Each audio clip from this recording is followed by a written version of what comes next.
Hello out there, you're on to the Midday International News Desk here on ECWA Television Africa. I am Lois Tureki. Here are top stories making the rounds at this time. On the news, climate catastrophe, world faces 2.7 Celsius degrees temperature rise. The United Nations has said the latest stark warning ahead of crunch climate talks present commitments to cut greenhouse gas emissions put the planet on track for a catastrophic average 2.7 degrees Celsius temperature rise this century. Earlier, before the COP26 climate summit in the Scottish city of Glasgow, the United Nations Environment Programme (UNEP) said on Tuesday national strategies to lessen carbon pollution amounted to weak promises not yet delivered. Inga Anderson, Executive Director of the UNEP, said according to reports, the G20 countries are accountable for 78% of all emissions, so the to-do item lies with them. The developed countries have a special responsibility to really step up, but actually everyone does, all 193 member states, he added. Anderson said considerable amount of the pledged action by countries is deferred until 2030, which scientists caution will be far too late to stop the violent consequences of climate change on the planet. Action is needed now, he warned. State authorities will be in the limelight at the COP26 conference next week to meet a time limit of this year to obligate to more ambitious greenhouse gas cut promises in what could be the final chance to put the world on track to limit warming to 1.5 Celsius, 2.7 Fahrenheit above pre-industrial levels. This will aid prevent the worst imagined disastrous changes threatening the planet, scientists say, as life-threatening weather events including superstorms, forest fires, and floods more and more hit countries around the world. Even the least surge in global temperatures will worsen the condition. China doubles down on COVID-0 strategy. A spacious compound of buildings covering the equivalent of 46 football pitches was newly built on the outskirts of Guangzhou, China's bustling southern metropolis.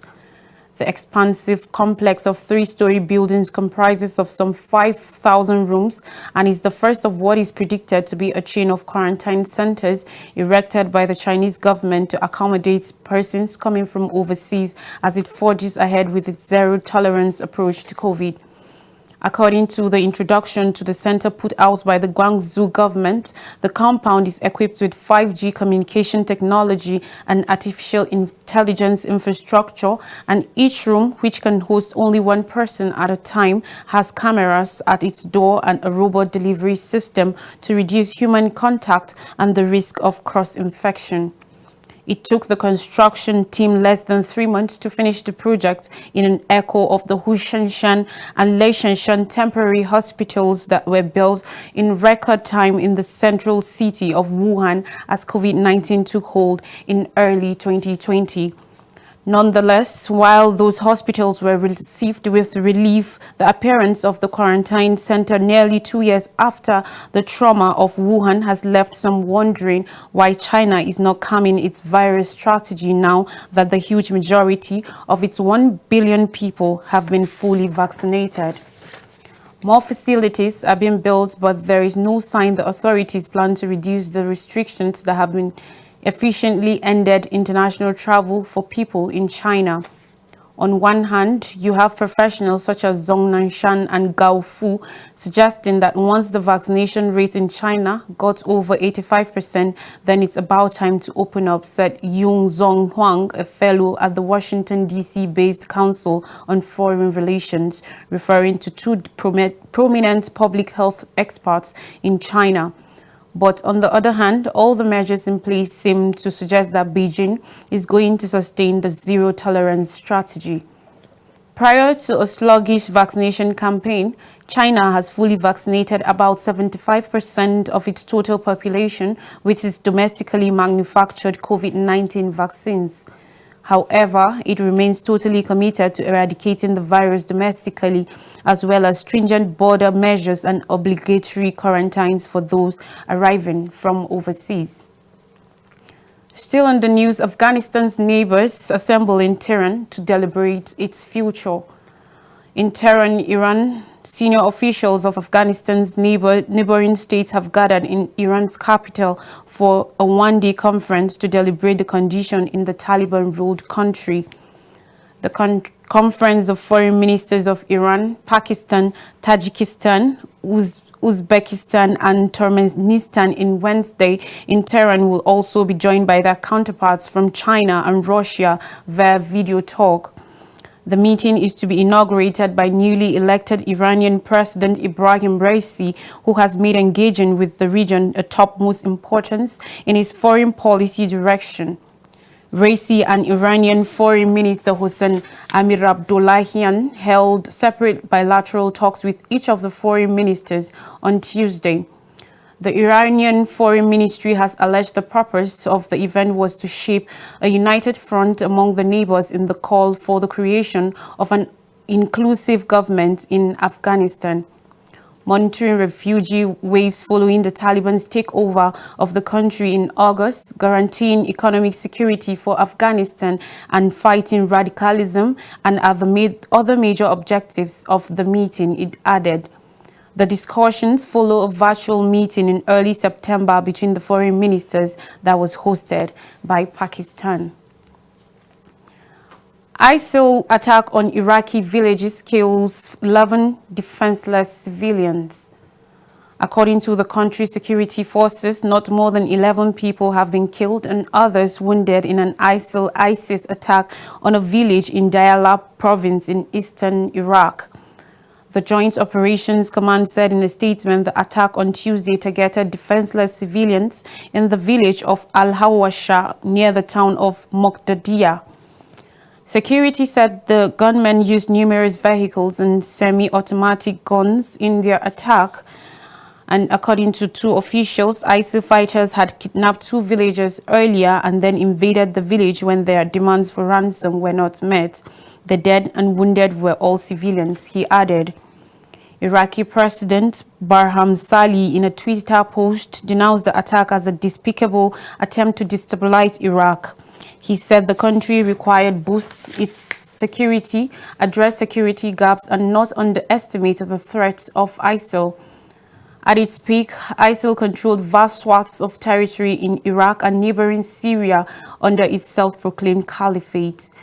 Attacks targeting civilians have become rare in Iraq since ISIL was largely defeated in the country in 2017, although it remains active through sleeper calls in many areas. Brazil Senate report supports criminal charges against President Bolsonaro. A Brazilian Senate investigative committee has permitted a report that calls for President Jair Bolsonaro to be indicted for 9 crimes related to his handling of the coronavirus pandemic, including crimes against humanity.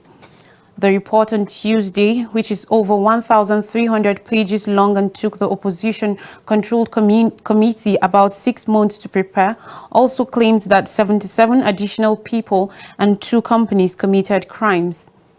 A draft report out last week had called for Bolsonaro to be indicted for genocide and murder, but senators later agreed to drop those specific charges due to what lawmakers described as technical reasons. They also decided to add 10 people to the list of persons who should be indicted. Among the individuals added was Wilson Lima, the governor of Interior Amazonas State, where a lack of hospital oxygen supplies resulted in deaths by asphyxia earlier this year. His government is presently under federal investigation for alleged corruption connected to the acquisition of medical equipment. Senator Renan Calheiros said the chaos of Jair Bolsonaro's government will enter history as the lowest level of human destitution. He is also the rapporteur of the report, adding that the president was on the side of dictators, including Adolf Hitler and Augusto Pinochet. The president's press office did not instantly respond to a request for comment on Tuesday night. However, Sen Flavio Bolsonaro, one of the president's sons, called the report legally weak and politically motivated. He said, according to the report, the intent of some senators on the investigative committee is to cause the maximum amount of wear and tear on the president. Lima also discharged the addition of his name as political posturing. He said, putting my name in the final report has a motivation that is totally political and electoral. Lima said in a statement provided by his press office, I wasn't even investigated by the committee. In first court testimony, Aung San Suu Kyi denies incitement. The popularly elected leader of Myanmar, Aung San Suu Kyi, who was removed by the military in a February 1st coup, has denied a charge of incitement to cause public alarm in her first testimony before a court since her arrest. The generals, whose coup plunged Myanmar into chaos, have brought numerous charges against the 76-year-old, and she could face years in prison if found guilty. In a report on Tuesday, she denied a charge of incitement concerning two statements that her party issued on February that condemned the military regime and called on international organizations not to work with them. A member of her defense team who requested anonymity told the media outlet that Aung San Suu Kyi was able to defend her innocence very well. The lawyer refused to disclose further details because the military has stopped her legal team from talking to the media about her hearings. Hours before Myanmar's new parliament was due to sit following the general election in November, the generals detained Aung San Suu Kyi and senior members of civilian government. The coup caused national protest and a mass civil non-compliance movement to which the military has responded with force. According to the Assistance Association for Political Prisoners, a rights group that has been tracking deaths and arrests since the coup, more than 1,000 people, including children, have been killed. Aung San Suu Kyi is facing 10 other charges, including illegally keeping walkie-talkies, breaching coronavirus rules, and violating the Official Secrets Act. Myanmar state media has not reported on developments in her case, and one of the only sources of public information on her trial, her lawyer Kim Wang-zwa, received a gag order from the military authorities earlier this month. That order came from Kim Wang-zwa, reported that Myanmar's deposed president Win Myint had testified in court that the military had tried to force him to relinquish power hours before the coup and warned him he could be seriously harmed if he refused. Aung San Suu Kyi is being detained in an unrevealed place and attended Tuesday's hearings at a specially built court in Naypyidaw, the Southeast Asian country's capital. Several arrested as indigenous people lead mass protests in Ecuador.